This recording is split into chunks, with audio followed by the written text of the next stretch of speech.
તોડી નાખી. એટલું જ નહીં, ઘરે સિક્કામાં રાખેલું દહીં અને માખણ પણ ખાઈ ગયો. કનૈયા, આવા તું પણ કેમ કરે છે દીકરા? ગોપીઓ ખોટું બોલે છે. માં પૂછ મોટા ભાઈને. કનૈયાની વાત સાચી છે માં. નંદ બાબાના ઘરે ક્યાં દહીં માખણની ખોટ પડી છે કે અમારે બીજાના ઘરે ચોરી કરવી પડે? તું સાવ ભોળી છે માવડી. હું વળી માખણ ચોરી કરું? તો શું ગોપીઓ ખોટું બોલે છે? પેલે રમાના ઘરે સિક્કામાંથી માખણ ખાતો તને રેવાબા પણ જુઓ તો બોલ, આ વાત સાચી કે ખોટી?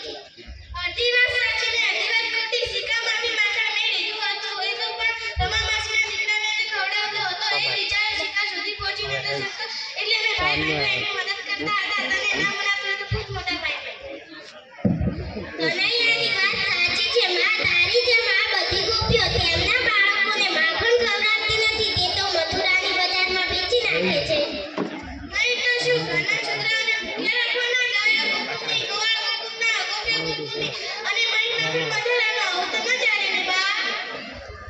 એ વાત છે. આવા દે બધી ખબરોની. મારા દીકરા પર ખોટું આળ લગાવે છે. હવે એમની વાત છે.